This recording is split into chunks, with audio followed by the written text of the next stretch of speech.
What is up, everybody? Welcome back to another edition of the Sheehan Show here with me, Sean Sheehan, on Sherdog.com, and I'm back with my top 5 bets for the week in the world of mixed martial arts. And all the bets this week will be from the UFC on ESPN 70 Lewis versus Teixeira card, which is not a bad card. There's actually a lot of big favourites on this card, but we'll get some props and we'll get some hopefully some good bets here.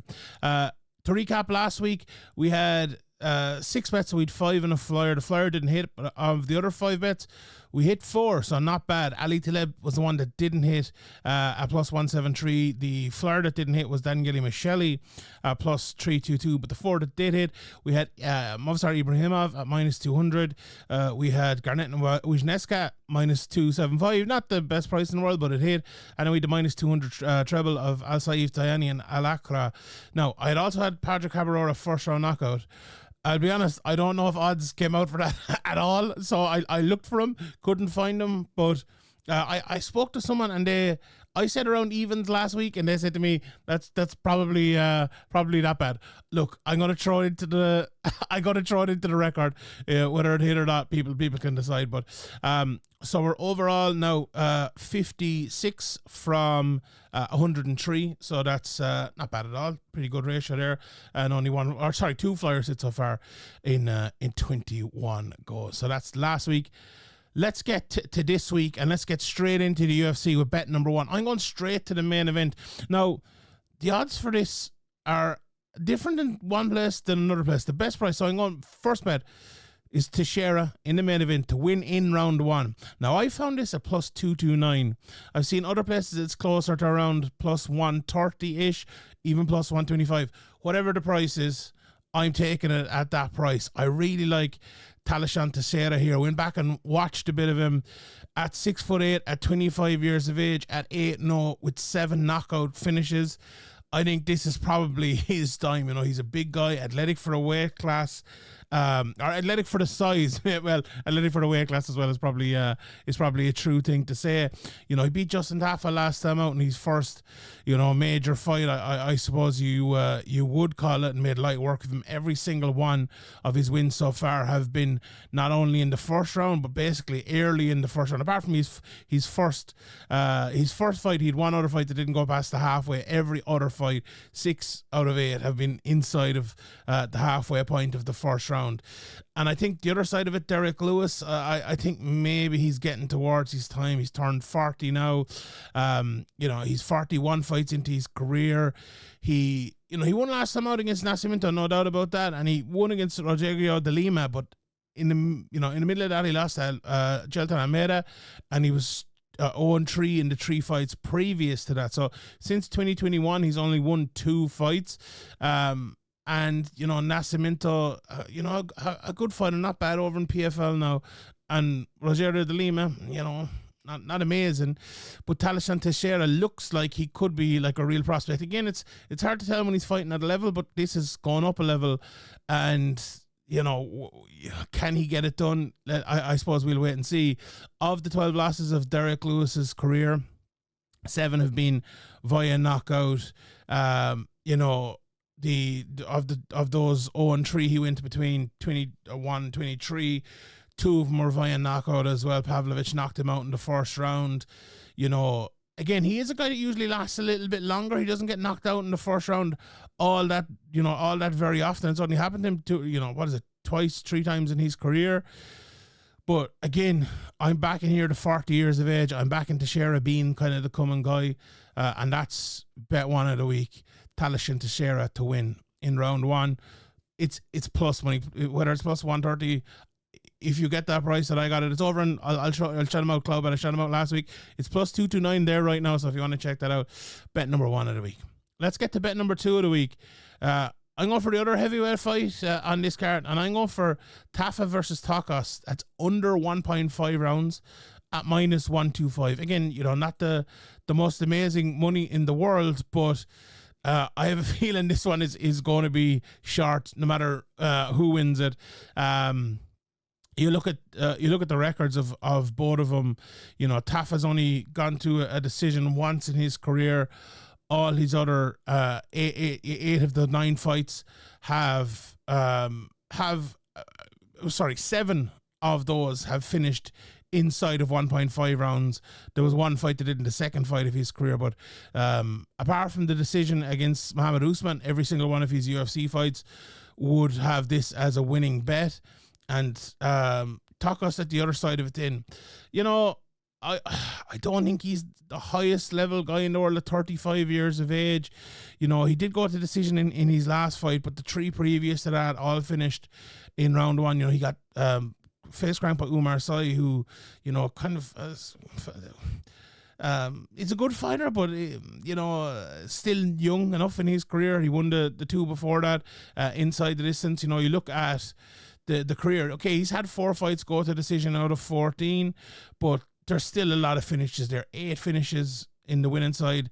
He's been finished 3 times himself, and again, a lot of those in the first round. If you take away the last fight, 6 of the last 7 have all finished inside the first round. So he is a guy who finishes inside the first round or gets finished inside the first round. Minyang Zhang knocked him out within 4 minutes. So I think the under 1.5 rounds is a pretty good bet here on that one, and I think that's the way it'll go with that. So that's bet number 2 of the week. Bet number 3 this week is I'm over Chris Curtis to win a decision. It's around the same price. It's around minus 130 in his fight with Max Griffin.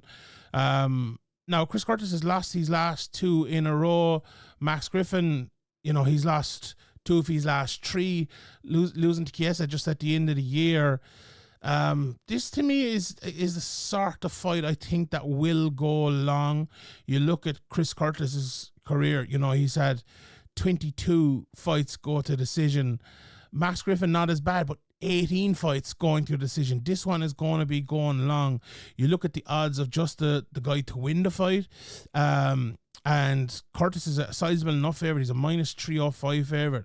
So to take a little bit of off of that, and for Curtis to win a decision at minus 130, I think that's pretty good. Like, and if you look, you know, you look at the level of guy that Curtis, I suppose, has beat. You know, he beat Marc-Andre Barriault last year. He beat Joaquin Buckley in 2022. And you know, he's lost some good guys. Kopylov, Allen, Gastelum, Hermanson. You know, every other fight back until 2019 has been a win for him. You know, and again, he had a run there for a while where he got, 4 knockouts in a row. But again, there's been a lot of decisions since that. So, you know, just similarly for Max Griffin, as I said, he's lost 9 fights via decision. Okay, the Chiesa fight he got choked out in, but you look at, you know, the previous 4 fights in the UFC that he lost were all via decision. Actually, the previous, it's seven fights in a row that he lost were all via decision. I think the stats are there. I think, you know, on the fight itself, I like Griffin an awful lot, but at 39 years of age, I feel like age might affect him more than it will Chris Curtis. Like, Curtis is, I think Griffin, a lot of his career was based on his very, very good athleticism. He's a good technical fighter as well, but I feel like maybe if that drops a tad, it might hurt him. Whereas Curtis now, you know, coming down again to welterweight. I know he's fought there in the past, if I'm not mistaken, but you know, basically a career middleweight for the last few years since he came back to the UFC. I think maybe the move down to welterweight will actually benefit him in a way that might really hurt Max Griffin, if that makes sense. You know, I think Curtis, the weight cut might be the issue going along, but I think early Curtis is always pretty good if he can win the first 2 rounds, and against a guy like Griffin, and maybe kind of eke out the third, or get, you know, stay close in the third. I think it should be enough. Again, he is the big favorite, so that's bet number 3 of the week. Chris Curtis win by decision at minus 130. Bet number 4 of the week, I'm going for an interesting one here, an interesting price. Nzechukwu via KO at plus 184. He's fighting Walter Walker in this one, and you know, he is the favorite minus 200 to win, plus 172 for Walker. But Walker 13-1 now, and I bet against him Well, the last time out of the time before, and I was wrong. You know, he's a good fighter on the ground. Won by the last two fights by heel hook. You know, he's not bad at 27 years of age as well. But I just have a feeling that Kennedy is the sort of guy, you know, after overcoming the losses to Jacoby and St. Preux, going up to heavyweight, beating Chris Barnett and Lucas Brzezinski, knocking them out. I think with 10 knockouts in his record now, he is the type of guy who's kind of found his way a little bit at 33 years of age. And I think he's the type of guy that might be able to keep Walter Walker at the end of that jab. And if Walker does stay at the end of that jab, can't get the fight to the ground, or can't, you know, he's a powerful guy as well, can't land the big shot, which I think is going to be tough against Kennedy and Nzechukwu. I know he's been knocked out a couple of times. The Justin Jacoby one was a bit of a mad one. The other one was against Dao Jung 4 years ago. You know, again, could he get taken down and submitted? I could see it, but I have a feeling Nzechukwu is going to keep him at the end of the jab.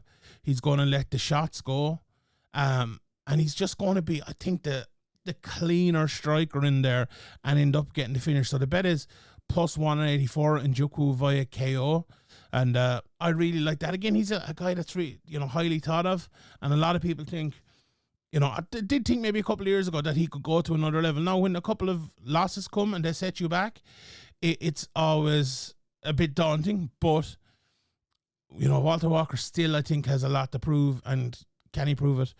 I suppose we will see. So those are the top four bets, and let's get to the flyer. I actually really like my flyer this week. I might be going against my European brethren there and cover Cage Warriors an awful lot as well, but I really like Nate Landwehr in this fight against Morgan Charrier. In fact, I was looking at him straight up at plus 223, and that would have been one of my bets for the week, but I love Landwehr to win via decision. It's around plus 500, and that is my flyer of the week. You look at Landwehr's record, and he's won 7 fights via decision in his career. Now, he's a good few finishes in the UFC. He did beat David Onama via decision, and that's the type of one I'm kind of looking at. Now, maybe you could say, Sean, you're ignoring the other ones. The Ludovic Klein fight where he won that might be more telling, but that still was in the third round. It wasn't too far from going to a decision. But I've watched a lot of Morgan Chapa down through the years, and you know, he's 32 fights into his career now, and 17 of them have gone to a decision as well. You know, and I know he's the favorite in this one, and I think Morgan Charrier is a better all-around fighter than Nate Landwehr. But I think Nate is also a guy who beats guys who are better all-around fighters than him. Like, I've no doubt in my mind that David Onama, Ludovic Klein, the two of them anyway, are better all-around fighters than him. Yet he won both of those fights. Now, he can lose those fights as well. Duho Choi, Daniga, Julian Rosa, he's coming off that loss to Duho Choi.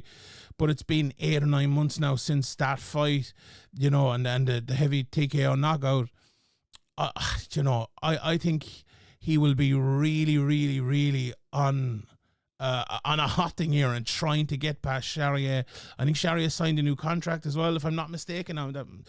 Please correct me if I'm wrong there, but coming off a loss to Nathaniel Wood last time out, I can see a similar sort of fight to that for a while, but also I can see if Landwehr gets into any sort of trouble, pushing him against the cage, maybe getting a takedown, maybe bringing the fight to a place where Landwehr can take a little bit out of Charrier, that when it comes to the third round, maybe a takedown is there and presents itself a little bit easier, and you know, maybe he robs a 29-28, and at plus 500 to win via decision, I like that an awful lot. You know, I rate Charrier as a fighter, but you know, I don't think Charrier has kind of bounced to that next level where, you know, Hughes. There was him, Hughes, and Vucinic. Hughes has obviously gone to the next level. Vucinic, actually, there was a tweet gone out today that he got cut from the UFC. Now, hopefully that's not true, but, you know, I think he can go to the next level as well, but he maybe hasn't had the opportunity, whereas Charrier has been in the UFC now for a good while, but I don't necessarily think he has taken that step yet. Now, again, I think he has a higher ceiling than Nate Landwehr, but not everyone, you know, reaches their ceiling. So the bet here is Nate Landwehr to win via decision. So those are the 5 bets for the week. Let me just quickly recap them. I'm giving you Teixeira in the main event to win in round 1 at plus 229 best price, but you can get him at plus money. Tafa and Tokkos under 1.5 rounds at minus 125, minus 130 for Curtis to win via decision. We've Nzechukwu to win via KO at plus 184. And then we've Landwehr to win via decision, the flyer of the week, at plus 500. All right, everybody, thank you very much for tuning in. Please bet responsibly. In the comment section below, please leave your one bet for this weekend. Who do you think is going to win?